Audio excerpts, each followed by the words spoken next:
सदगुरु कबीर साहब के पास गांव से एक आदमी जाकर प्रश्न पूछता है। क्या पूछा?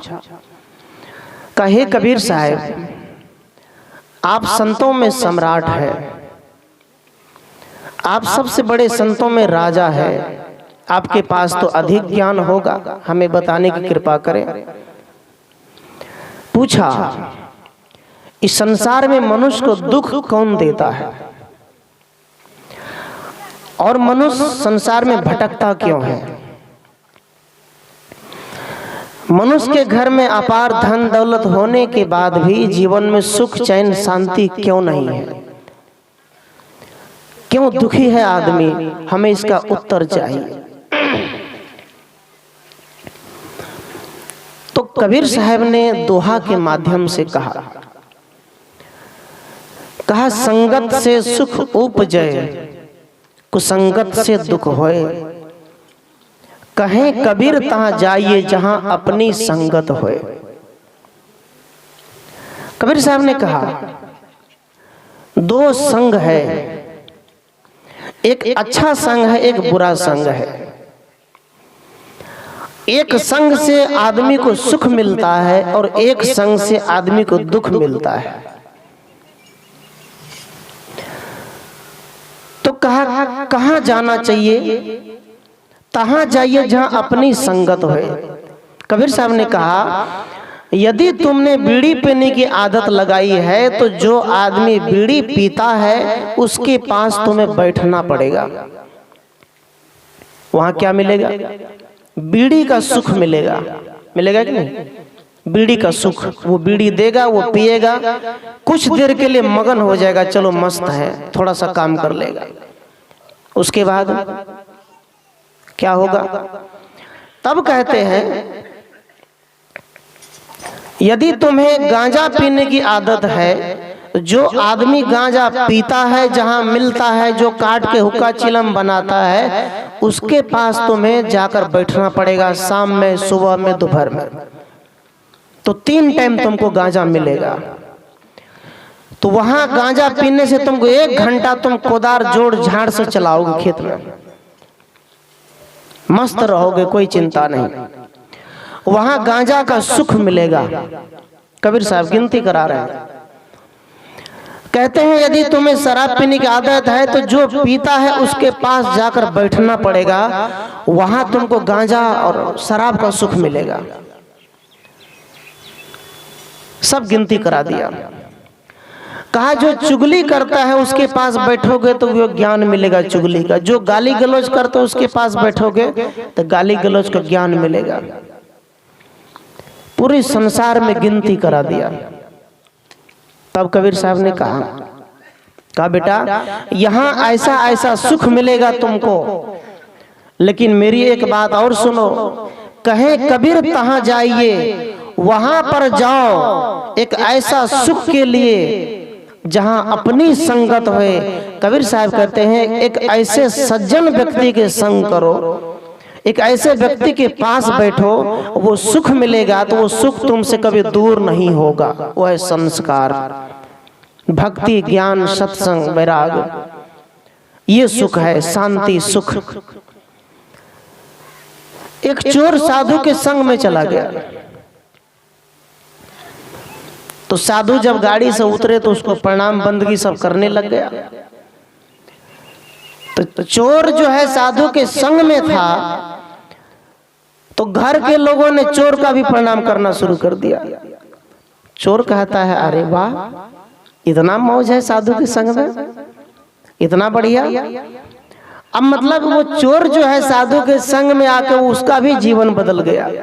कहा, गुरु जी, आपके संग में इतना बड़ा सम्मान मिलता है, मेरा पैर छूता है, हमें तो थाना पुलिस पकड़ के ले जाता है, ये कैसे हो गया? तो साधु ने कहा, बेटा यही इज्जत है, यही प्रतिष्ठा, यही मान सम्मान है, इसी को कमाओ। तो कबीर साहब ने कहा कि उस आदमी ने कहा, मनुष्य को दुख कौन देता है? आज हर आदमी कहता है ऊपर वाला, ऊपर दुख देने वाला कोई है, जो कि लक्ष्मण ने पूछा राम जी से कि भैया आदमी जो दुखी है और आपको प्राप्त कौन कर सकता है, दुख कौन देता है? कहा कौन काहू सुख दुख कर दाता। कहा कोई किसी को सुख दुख नहीं देता। निज कृत कर्म फल भोगहु सुनो भ्राता। कहा मनुष्य अपने द्वारा अपने मन से जो चिंतन करता है, अपने हाथ से जो कर्म करता है, अपने मुख में जो गलत चीज खाता है, उससे दुख होता है। कोई ईश्वर भगवान उसे दुख नहीं देता, कोई पड़ोसी दुख नहीं देता। दुख अपने ही कर्म से फल भोग मिलता है।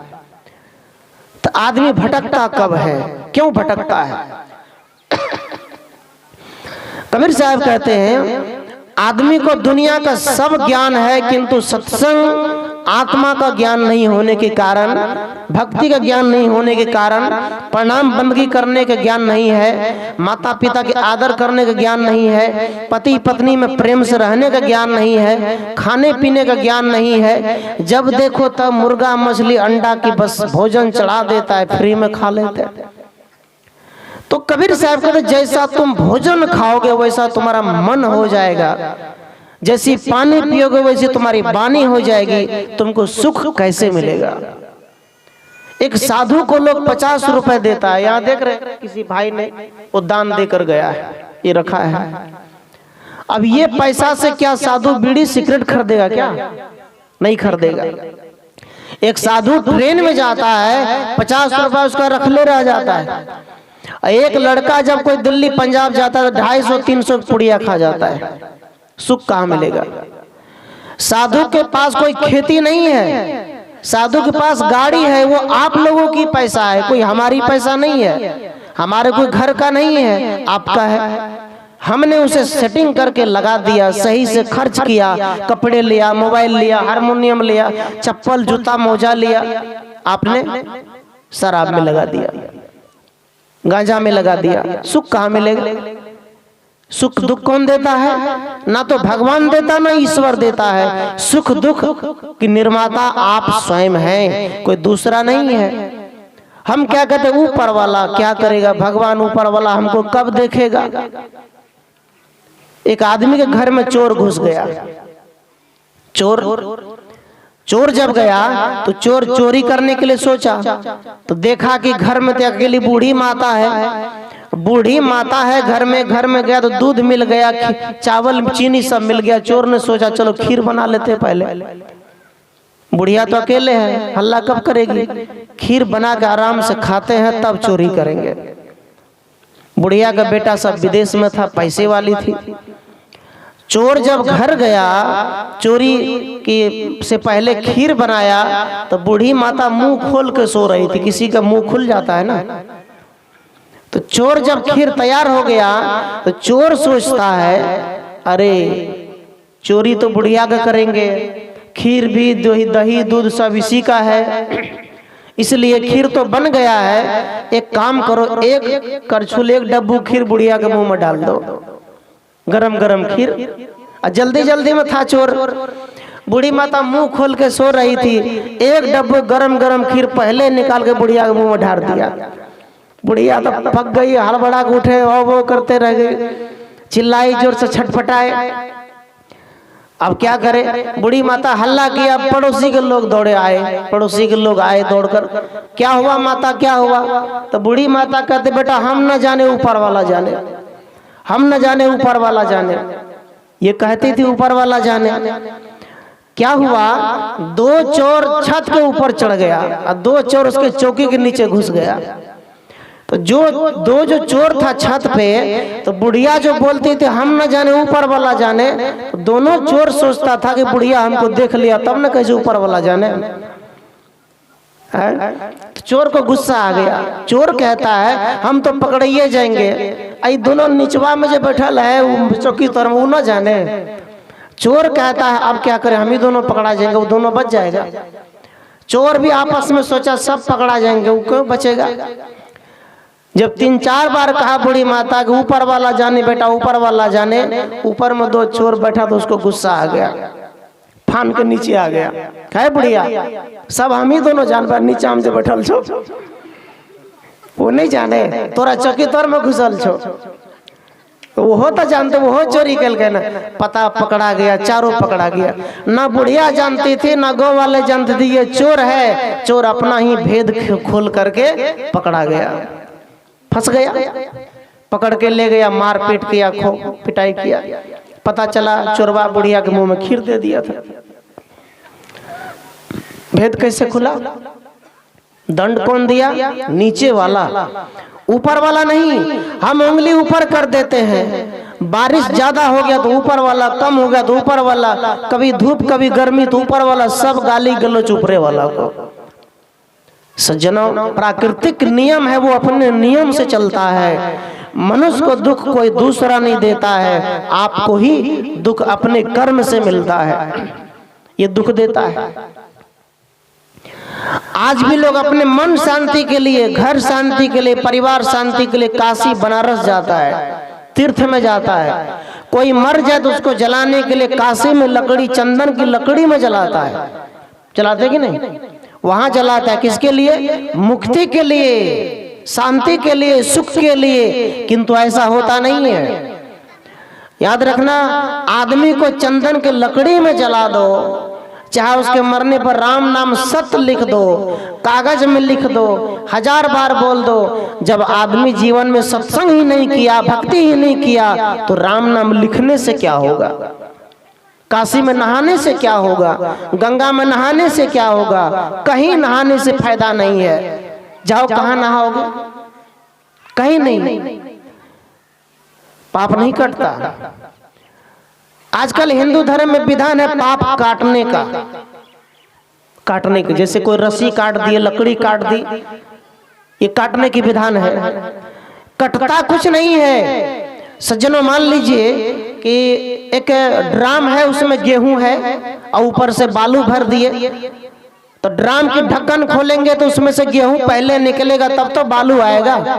इसी प्रकार से सदगुरु कहते हैं, बुरे कर्म जो कर चुके हो उसका दंड मिल जाएगा, उसके बाद अच्छे कर्म आने लग जाएगा, फिर कुछ नहीं होगा।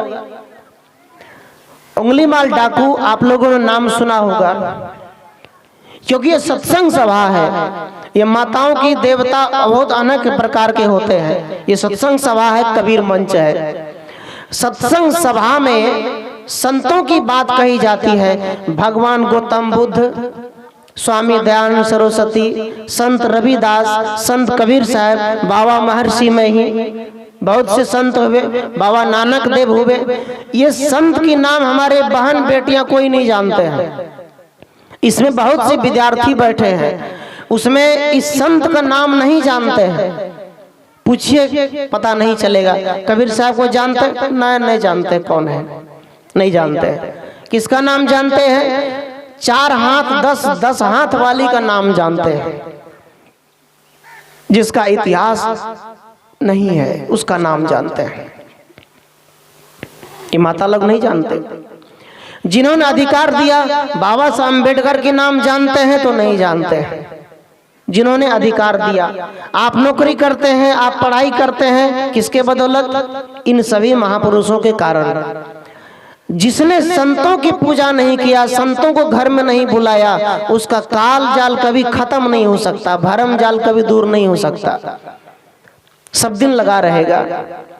इसलिए सदगुरु की शरणागति प्राप्त करो। इसलिए कहा, गंगा में 7 बार डुबकी लगाना वो अलग बात है, एक दिन सत्संग में डुबकी लगाना यह जीवन तरने की बात है। एक दिन सत्संग में डुबकी लगाना। कैसे लगाना? सत्संग में आना। एक साधु, एक महिला गया सत्संग लेने, निमंत्रण दिया, कहा गुरुजी मेरे द्वार पर सत्संग कर दीजिए। कहा हाँ बेटी हो जाएगा, जाओ घर जाओ, तुम 16 श्रृंगार कर लेना। कह दिया। वहां से आए वो माता पूरा 16 श्रृंगार कर लिया, चूड़ी कंगना झुमका साड़ी सब पहन के मेहंदी वहदी लगा के बैठ गए। साधु द्वार पर आ गए।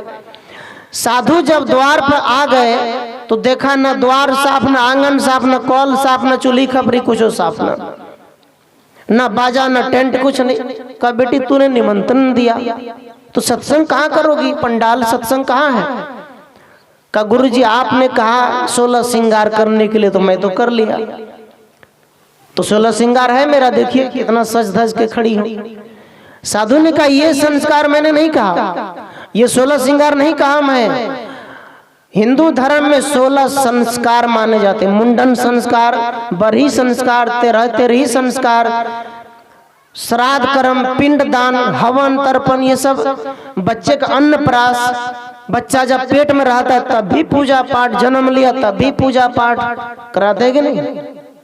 16 संस्कार है। लेकिन सत्संग ये कहता है, संत ये कहता है आपका एक ही संस्कार काफी है, 15 संस्कार बेकार है। एक संस्कार सबसे बड़ी चीज है, वो क्या है? ज्ञान संस्कार। आज जो हम लोग सुन रहे हैं, ज्ञान संस्कार जब हम प्राप्त करते हैं तो 15 संस्कार अपने आप ठीक हो जाता है। मान लीजिए बच्चे का अन्नप्राश कराना है ना, जो बच्चा जन्म लिया, आप दांत आगे थोड़ा पहले साधु का हाथ से खिलाते हैं, पंडित जी के हाथ से खिलाते हैं ना, खिलवाते हैं। क्यों? अर्थात क्या है, आप खीर खिला दीजिए साधु के हाथ से, पंडित जी के हाथ से, यदि आपने उसको ज्ञान नहीं खिलाया, भक्ति नहीं खिलाया, संस्कार नहीं पिलाया तो कोई फायदा नहीं, कोई मतलब नहीं। इसलिए कबीर साहब ने कहा, कबीरा हम पैदा होवे जग हंसे हमरे, ऐसी करनी कर चलो हम हंसे जग। कबीर साहब कहते हैं जब मैं पैदा हुआ था तो लोग हंसते थे, लेकिन मैं ऐसा कर्म करके जा रहा हूं कि मैं हंस रहा हूं, दुनिया के लोग रो रहे हैं।